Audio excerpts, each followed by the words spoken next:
السلام علیکم ڈاکٹر صاحب. ڈاکٹر صاحب میں ایک ریٹائرڈ آرمی آفیسر محمد ضیاء اللہ خان میرا نام ہے. میں آپ سے ایک کلیریفیکیشن چاہتا ہوں ریگارڈنگ سورہ والعصر ان الانسان لفی خسر. یہ عالم انسانیت کے لیے ایک بہت تشویشناک سورہ ہے اور کنڈیشنل سورہ ہے. اس میں ہر انسان کو بہت زیادہ تشویش ہونا چاہیے whether he is fulfilling all the 4 conditions in this surah or not. اس میں اس کی تفسیر میں ابھی آپ نے فرمایا وتواصوا بالحق کے لیے آپ نے فرمایا کہ غیر ایمان والوں میں ایمان کی دعوت. بے شک یہ سچ ہے کہ لا الہ الا اللہ سب سے بڑا حق ہے، لیکن میں یہاں آپ سے یہ کلیریفائی کرنا چاہتا ہوں کہ among all the Muslims اتنی زیادہ تعداد الحمدللہ مسلمانوں کی ہے، لیکن وہ عامل الصالحات سے دور ہیں، اللہ کے احکامات سے دور ہیں. اگر ان کو اللہ کے ان احکامات پہ عامل الصالحات کی دعوت دی جائے تو whether this fulfill the condition of وتواصوا بالحق or not. بھائی کا سوال ہے کہ جو سورہ العصر میں جو تیسری کنڈیشن ہے وتواصوا بالحق، اگر ہم مسلمانوں کے درمیان ان کو حق کی طرف بلاتے، ان کا مطلب ہے اصلاح. دعویٰ کے معنی ہے غیر مسلمانوں کو اسلام کی طرف دعوت دینا. دعوت کی معنی دونوں طریقے سے لیا جاتا ہے، غیر مسلم میں بھی بات کرنا، مسلم میں بھی بات کرنا. لیکن اگر ہم ایک اسپیسیفک خصوصاً لفظ استعمال کرنا چاہتے ہیں تو جب ہم غیر مسلمانوں سے بات کرتے اسے کہتے ہیں عربی میں دعوت، اور جب مسلمانوں سے اسلام کی بات کرتے ہیں اسے کہتے ہیں اصلاح. اصلاح معنی مرمت کرنا، اس کو سدھارنا. تو اصلاح بھی کئی علماء نے کہا کہ یہ وتواصوا بالحق میں آ جاتا ہے. لیکن اگر ہم سیف رہنا چاہتے ہیں تو میری نظر میں اصلاح اور دعویٰ دونوں ضروری ہے. میں کیا کر رہا ہوں آج کی تاریخ میں؟ اصلاح بھی کر رہا ہوں، دعویٰ بھی کر رہا ہوں. غیر مسلم ہے تو دعویٰ کر رہا ہوں، اکثر مسلمان ہیں تو اصلاح کر رہا ہوں. کل صبح انشاءاللہ ایک خصوصاً نشست ہے غیر مسلمانوں کے لیے، وہاں زیادہ دعویٰ کروں گا میں. تو دونوں کرنا امپورٹنٹ ہے، ضروری ہے. اصلاح بھی مسلمانوں کو حق کی طرف بلانا جو بھٹک گئے ہیں، جو نام کے مسلمان ہیں، اور غیر مسلم میں بھی. لیکن اگر آپ سیف رہنا چاہتے ہیں تو میرے حساب سے دونوں کرنا ضروری ہے. تو ایک دم سیف ہے، اور جنت میں جانے کے لیے ہمیں جو بھی کر سکے کرنا ضروری ہے. کیونکہ اللہ تعالیٰ فرماتے سورہ ملک میں سورہ نمبر 67 آیت نمبر 2 الذی خلق الموت والحیات، اللہ سبحانہ و تعالیٰ نے زندگی اور موت دی تاکہ وہ جان سکے آپ لوگ میں سے کون اچھے اعمال کرتا ہے. تو یہ زندگی ہے، آخرت کے لیے امتحان ہے. تو اس امتحان میں ہمیں سفل ہونا بہت ضروری ہے. اسی لیے ہمیں کوشش کرنا چاہیے کہ جہاں تک ہو سکے اللہ اور اللہ کے رسول کے احکام کے اوپر عمل کریں. دوسرا سوال بھائیوں کی طرف سے دوسرے مائک سے. السلام علیکم، میرا نام شجاع الحسن ہے. میں کمپیوٹر لیکچر کی حیثیت سے ایک سرکاری کالج میں کام کرتا ہوں. جناب آپ سے ملا ہوا وقت بہت قیمتی ہے اور بہت ناکافی ہے، لیکن پھر بھی میں 2 سوال کروں گا. آپ سے گزارش ہے کہ جو آپ نے نیم بتایا اس کے علاوہ جا کے ان دونوں سوالوں کا جواب دے دیں، مہربانی ہوگی. پہلا جو ہے دہشت گردی سے ریلیٹڈ ہے کہ یہ جو ٹیررزم کے لیے ابھی ایک صاحب مستورات سے کوشچن آیا تھا، اس کا جو آپ نے جواب دیا میں اس سے بہت زیادہ جو ہے سیٹسفائی نہیں ہوا. آپ نے بش اور امریکی طاقتوں کو بہت بڑا ٹیررزم بنا کے، اور جو مین سوال تھا اس کا جواب نہیں ملا. میرا سوال یہ ہے کہ کشمیر کی انوسنٹ کلنگ یا افغانستان پہ جو آپ کے انفورس کر کے اسلام کو لوگوں نے کوشش کری طالبان نے، وہ یا اسامہ بن لادن، ان تینوں کو اسلام اور قرآن کی روشنی میں جسٹیفائی کیا سکتا ہے یا نہیں؟ اور مہربانی کر کے دوسرا کوشچن بھی سن لیجئے. ایک سوال بھائی صاحب، ایک سوال جو رولز ہے اس کے اوپر کیے. بھائی صاحب نے کہا کہ اہم سوال کشمیر کے بارے میں نے جواب دیا ہی نہیں. بھائی صاحب وہ سوال میں کشمیر کا ذکر تھا ہی نہیں، آپ نے سوال ہی نہیں سنا. ویڈیو ریکارڈنگ ہے ادھر. اس سوال میں کشمیر کا ذکر تھا ہی نہیں. اس سوال میں یہ تھا کہ جو WTC کا وہ جہاد ہے کیا نہیں. میں نے کہا ہے، لیکن جہاد فی سبیل شیطان. آپ نے ایک دوسرا سوال کیا کہ میرے نظر میں جو اسامہ بن لادن کر رہا ہے وہ قرآن اور حدیث کی روشنی میں صحیح ہے کیا نہیں. جو لوگ کشمیر میں جھگڑ رہے وہ صحیح ہے کیا نہیں. جو افغانستان میں کر رہے صحیح ہے کیا نہیں. 3 سوال، ایک سوال کے 3 حصے. میں پہلے کا جواب تو دے چکا ہوں، شاید آپ نے نہیں سنا، کہ اسامہ بن لادن قرآن اور حدیث کے روشنی میں صحیح کر رہا ہے کہ نہیں. میں تو اسامہ بن لادن سے ملا ہی نہیں. آپ ملے ہوں گے, میں نہیں ملا. اللہ تعالیٰ فرماتے سورہ حجرات میں سورہ نمبر 49 آیت نمبر 6 میں, جب بھی کوئی آپ کو انفارمیشن کوئی چیز معلوم پڑتی ہے, خصوصاً اگر فاسق کے ذریعے ہے, تو اس کی تحقیق کرو.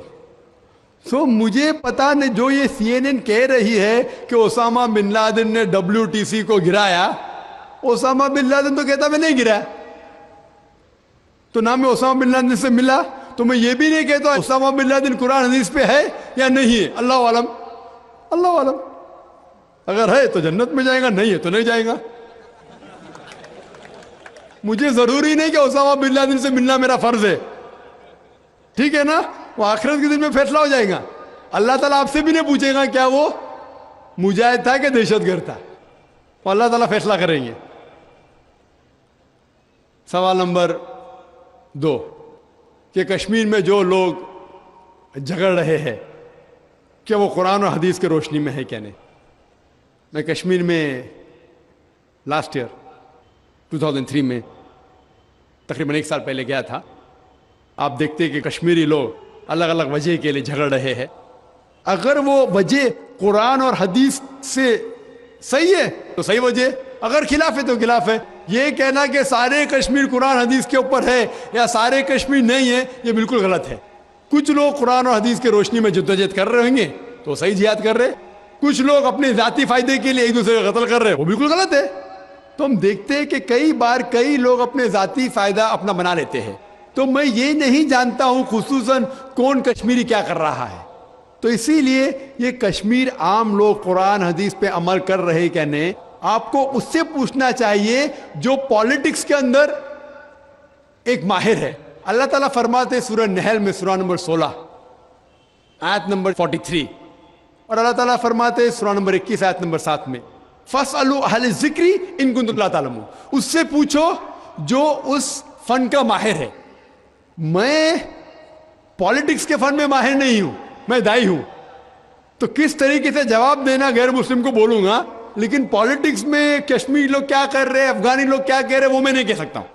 میں اس فن کا ماہر نہیں ہوں. اگر کہوں گا تو قرآن کے خلاف جائیں گا. آپ اس سے پوچھو جو ماہر ہے. میں اس فن کا ماہر نہیں ہوں, میں دعوتی میدان کا ماہر ہوں. آپ بھگوت گیتا کے بارے میں پوچھئے, رامائن کے بارے میں پوچھئے, ہندوازم کے بارے میں پوچھئے, عیسائیت کے بارے میں پوچھئے, یہ افغانستان کے بارے میں یا کشمیر کے بارے میں میں اس فن کا ماہر نہیں ہوں.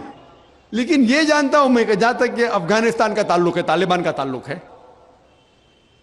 ہم دیکھتے ہیں CNN کے اندر کہ کئی بار BBC اور CNN میں دکھایا گیا کہ طالبان ایک خاتون کو بے دردی سے مار رہا ہے. ارے طالبان خواتین کو مارتے ہیں ظالم لوگ. کیونکہ دائی ہونے کے حیثیت سے میں کئی ممالک کا دورہ کرتا ہوں. 2 سال پہلے میں ملیشیا میں گیا تھا. وہاں ایک شوہر اور بیوی سے ملاقات ہوئی جو ڈاکٹر تھے. بیوی گائنوکالوجسٹ تھی اور شوہر سرجن تھے.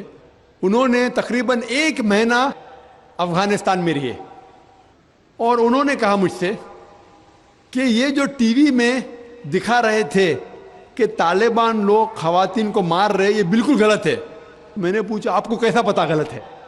تو اس نے مجھ سے کہا, وہ میاں بیوی نے کہا, کیونکہ طالبان کو جو پگڑی باندھتے ہیں ان کے باندھنے کا ایک خصوصی طریقہ ہے. مثال کے طور پہ جب ہم عربوں کو دیکھتے, ہمارے لیے جو عجم ہے, ہمارے لیے سب عرب ایک جیسے پگڑی باندھتے, پھیٹا باندھتے, اپنا غترہ باندھتے. لیکن وہ عرب ہی جانتا ہے کہ سعودی غترہ باندھنے کا طریقہ الگ ہے, وہ اماراتی UAE کا غترہ باندھنے کا طریقہ الگ ہے, وہ کویٹی کا غترہ باندھنے کا طریقہ الگ ہے. وہ پہچان سکتے. ہم نے اسی طریقے سے وہ طالبان کی پگڑی باندھنے کا طریقہ الگ ہے. وہ ڈاکٹر کہنے لگے مجھ سے کہ جس طریقے سے وہ BBC اور CNN میں دکھا رہے تھے طالبان خواتین کو مار رہے, وہ طالبان ہے ہی نہیں, وہ ایکٹر لوگ کو لے کے آئے تھے. لیکن بیوقوف تھے کہ ایکٹنگ میں برابر سے نہیں کیے, وہ کپڑے برابر نہیں تھے. میں نے تقریر سنی ایک رپورٹر جس کا نام ہے یوان ریڈلی, یوان ریڈلی ایک برٹش رپورٹر ہے. جب اٹیک ہوتا ہے امریکہ کا افغانستان پہ, بھائی صاحب کو دکھ ہو رہا تھا جب میں نے کہا کہ امریکہ ٹیررسٹ ہے, دکھ ہو رہا تھا ان کو. جارج بش اگر آپ کے رشتہ دار تو معافی چاہتا ہوں میں.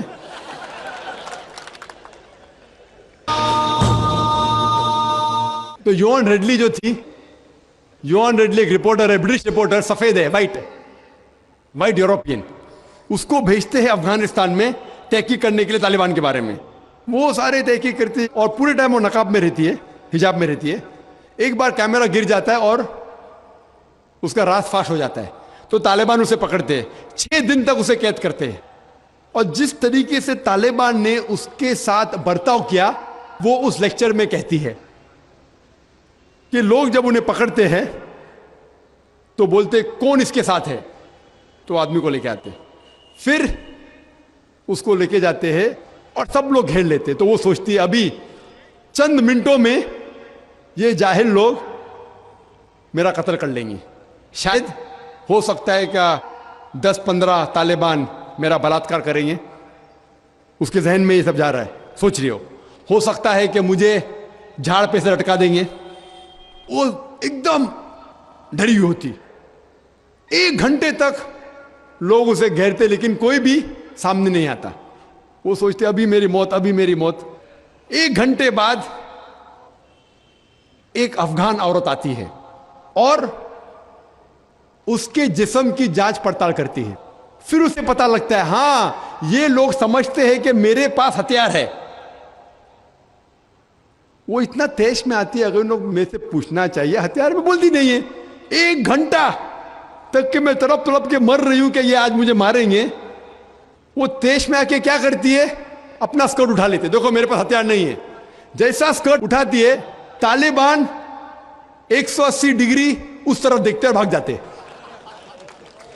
تو وہ کہتی ہے اپنے تقریر میں طالبان کو مارنے کے لیے بم گرانے کی ضرورت نہیں.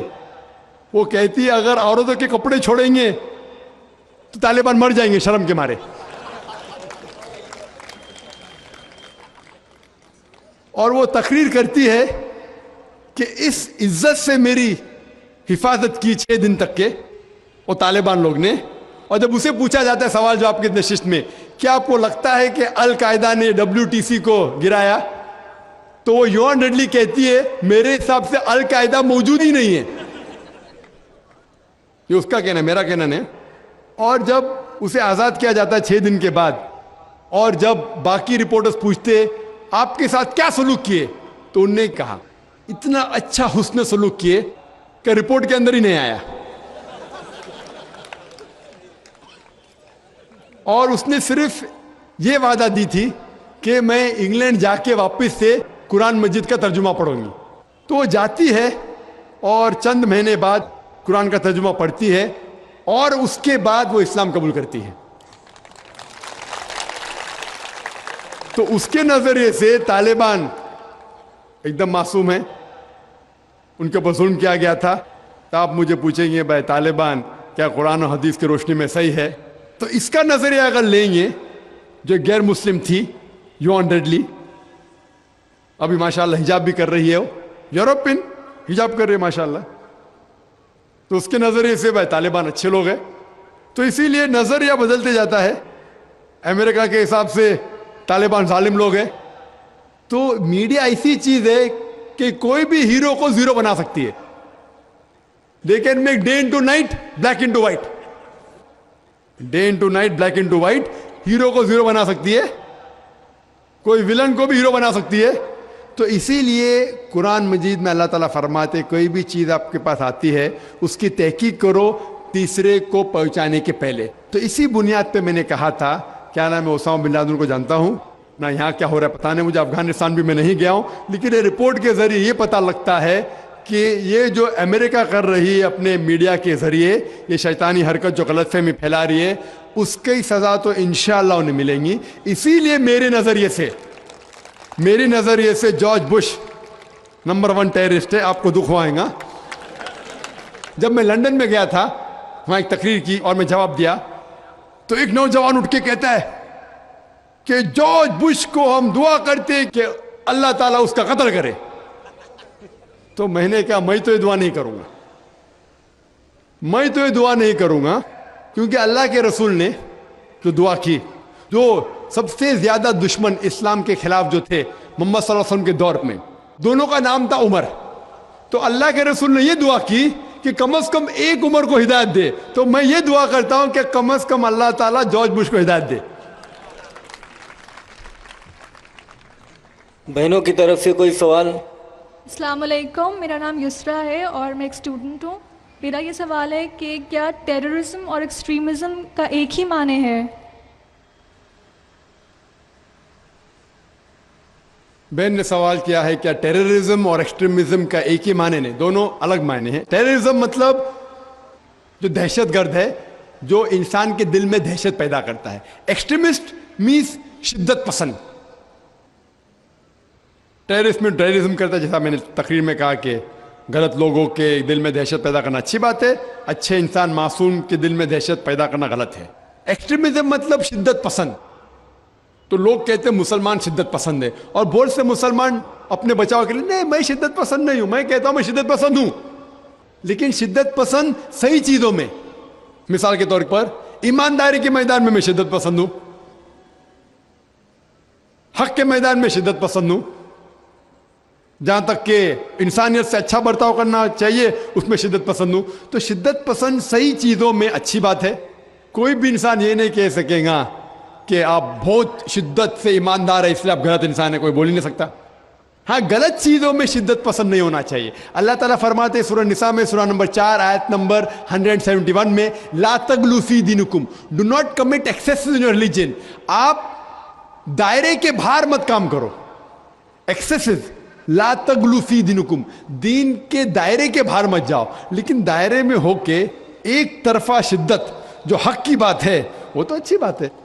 تو شدت پسند ہونا ایک الگ بات ہے، ٹیررزم الگ بات ہے۔ ہو سکتا ہے کہ ایک انسان دونوں ہے، یا صرف ایک ہی ہے، یا دونوں نہیں ہے۔ یہاں بھائیوں کی طرف سے۔ ڈاکٹر صاحب میرا نام عبدالنصیر ناصر ہے، میں ڈاکٹر امبیڈکر مہاسبھا کا سیکریٹری ہوں۔ امبیڈکر مہاسبھا میں 67 IAS ادھیکاری ہیں دلت۔ بہت سے لوگوں سے میں بات کرتا ہوں اسلام کے بارے میں تو کہتے ہیں بابا صاحب امبیڈکر نے کہا تھا میں ہندو دھرم میں پیدا ہو گیا ہوں لیکن ہندوؤں کے مروں گا نہیں۔ ہم لوگ بھی چاہتے ہیں عام اسلام میں، لیکن جو ہمیں فیسلٹی مل رہی ہے وہ ہم کو دلت کی حیثیت سے مل رہی ہے۔ کیا دلت جو ہے اسلام قبول کر لے اور نام اپنا نہ تبدیل کرے اور ختنہ نہ کرائے، کیا ممکن ہے یہ؟ بھائی صاحب نے سوال کیا کہ دلت، بابا امبیڈکر صاحب کی کتاب میں پڑھ چکا ہوں، آپ بالکل صحیح فرماتے کہ بابا صاحب امبیڈکر، ڈاکٹر بابا صاحب امبیڈکر، ان نے جب دیگر مذاہب کی تحقیق کی سب سے بہترین مذہب انہیں لگا اسلام۔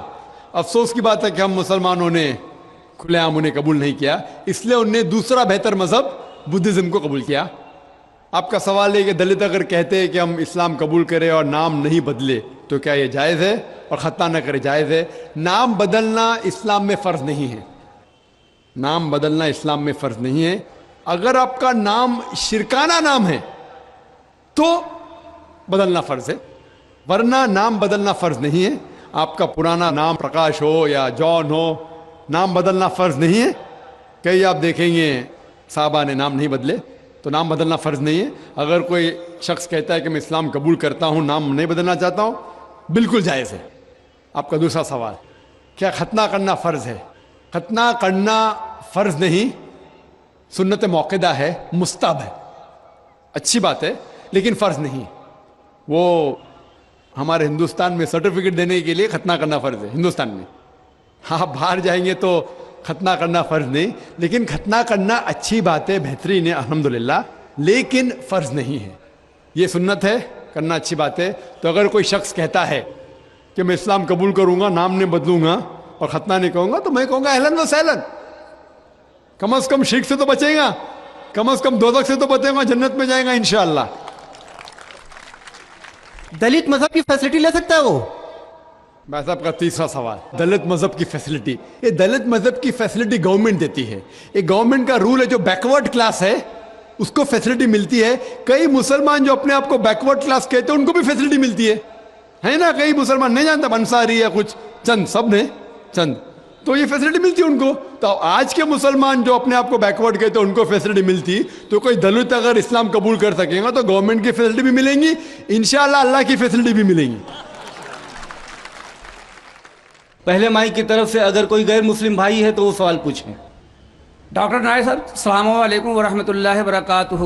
جہاد و دہشت گردی کے بارے میں اسی عنوان سے میرا ایک سوال چھوٹا سا یہ ہے کہ کیا دہشت گردی کا ذکر قرآن حکیم میں کہیں بھی آیا ہے, کسی سورہ, کسی آیت نمبر میں؟ بھائی صاحب کا سوال ہے کہ دہشت گردی کا ذکر کہیں قرآن مجید میں آیا ہے, اور میں تقریر میں بھی حوالہ دیا اس آیت کا کہ جو لفظ انگلش میں کہتے ہیں ٹیررسٹ, اردو میں کہتے ہیں دہشت گرد, اور یہ لفظ جو ہے یہ قرآن مجید میں ہے سورہ انفال میں, سورہ نمبر 8 آیت نمبر 60 میں, کہ اللہ تعالیٰ فرماتے ہیں کہ وہ لوگ جو حق کے خلاف ہے ان کے دل میں دہشت پیدا کرو. تو اسی لیے میں نے کہا کہ ہر مسلمان کا فرض